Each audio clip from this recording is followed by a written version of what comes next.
Olá, seja bem-vindo ao módulo de segurança do trabalho do nosso treinamento de integração, o Integra ViaSul. Meu nome é Robson e eu vou trazer informações referentes ao Departamento de Segurança e Saúde Ocupacional. Vou começar apresentando a nossa política de SSO. A ViaSul tem como política de segurança e saúde ocupacional uma pauta que diz que nossas atividades são orientadas por uma política que contempla itens como educação, capacitação e comprometimento da força de trabalho.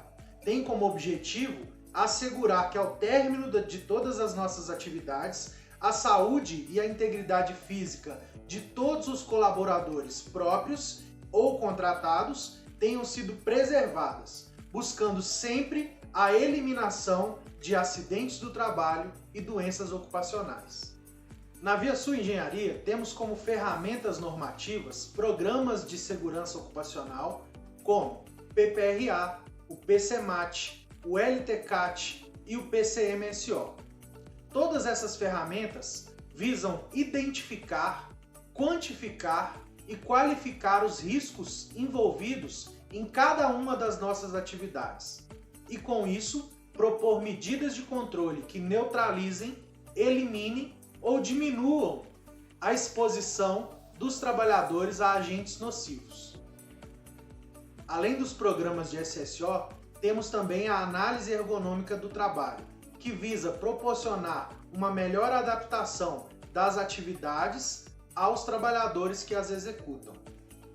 Após a qualificação, quantificação e identificação de todos os riscos ocupacionais, é feito o fornecimento, de acordo com cada atividade e suas demandas, dos equipamentos de proteção individual, que são os conhecidos EPIs, ou a instalação de equipamentos de proteção coletiva, que são conhecidos como EPCs.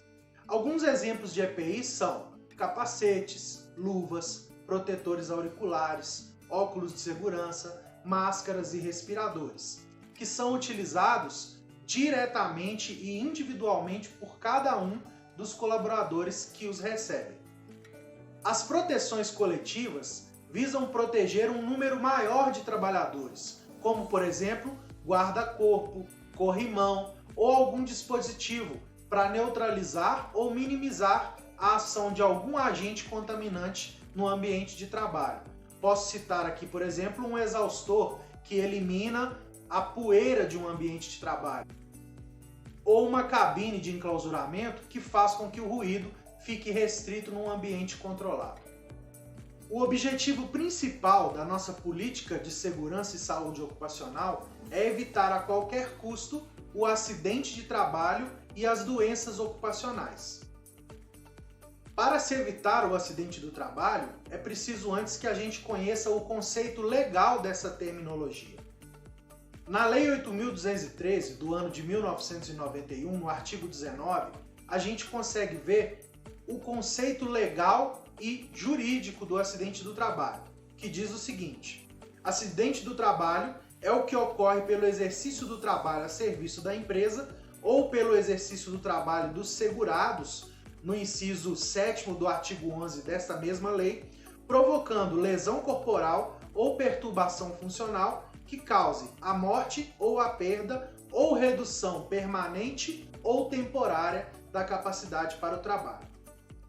Resumindo, a lei faz com que todas as situações onde haja um vínculo empregatício entre trabalhador e empresa, ou mesmo quando não há esse vínculo, mas o trabalhador ele é segurado pelo INSS, esteja coberto quanto a alguns direitos específicos para o acidente de trabalho. O acidente de trabalho também tem algumas equiparações. A própria doença ocupacional é uma equiparação direta ao acidente do trabalho. Porque se a gente parar para pensar, um acidente é um evento, uma ocorrência que tem data e hora para ser quantificada, né? Eu consigo dizer, por exemplo, o acidente que aconteceu na quinta-feira, dia 10, às 18 horas. Mas uma doença ocupacional não. A gente não tem ali uma hora e uma data específica. Por isso a gente utiliza a data de diagnóstico como sendo a data da ocorrência. Para efeito legal, a equiparação eleva essas duas situações a uma mesma qualificação, que é o acidente do trabalho. Existem 3 tipos de acidente quantificados na legislação. São eles: o acidente típico, que é aquele que acontece com o trabalhador no local de trabalho, durante o seu horário de trabalho. A doença do trabalho, que, como eu acabei de explicar, pode ser uma doença que ocorreu ao longo de um período no qual o trabalhador foi exposto a algum agente nocivo e por esse motivo adoeceu. E temos também o acidente de trajeto, que é aquele que pode ocorrer com o trabalhador quando ele sai da sua casa para o local de trabalho ou quando ele sai do local de trabalho retornando para a sua residência.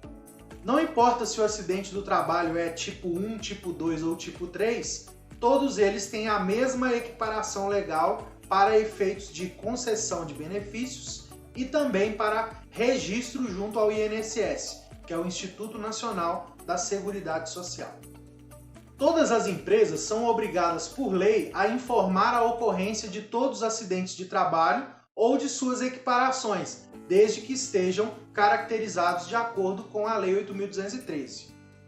Essa comunicação é feita através de um formulário próprio, chamado de CAT, que é Comunicação de Acidente de Trabalho. A empresa tem até um dia útil após a ocorrência do acidente para fazer essa comunicação.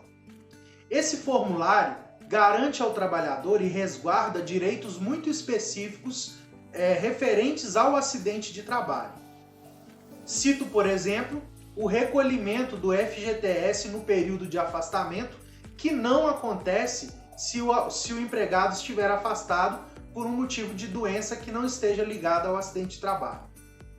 Cito também o período de estabilidade empregatícia após o retorno do trabalhador acidentado para o seu local de trabalho, se o afastamento ocorrer por mais de 15 dias. Então, a partir do 16º dia, essa estabilidade já começa a ser contabilizada. As principais causas de acidente do trabalho são negligência, imprudência e imperícia. A negligência e a imprudência estão ligados a uma outra condicionante conhecida como ato inseguro, que é quando o trabalhador, por algum motivo, escolhe ou toma uma decisão que vai levar à ocorrência de um acidente de trabalho.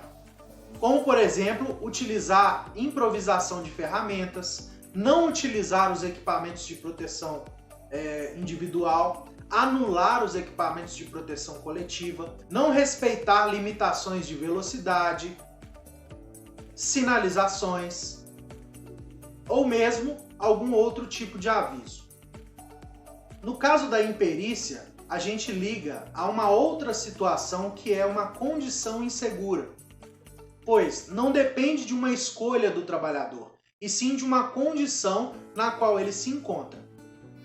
Além da imperícia, existem também as condições inseguras que estão ligadas ao ambiente, como por exemplo uma janela com vidro quebrado, uma luminária com um pendente quase caindo, ou mesmo um buraco que não está sinalizado. Todas essas condições inseguras podem acarretar na ocorrência de um acidente do trabalho e muitas vezes não depende da escolha ou da interferência do trabalhador. O mais importante é saber que a segurança de todas as pessoas depende das atitudes de cada um envolvidos no processo. Por isso, a ViaSul Engenharia disponibiliza todos os recursos possíveis para garantir que suas atividades sejam seguras para todos os trabalhadores. Mas ainda assim, a atitude de cada um é muito importante nesse processo. E aí, aprendeu muita coisa sobre segurança? Bom, vou colocar à disposição de vocês o Departamento de Segurança do Trabalho através do e-mail segurança.sede@viasul.com ou através do telefone 31 99929 9658. Muito obrigado, até uma próxima oportunidade e conte conosco.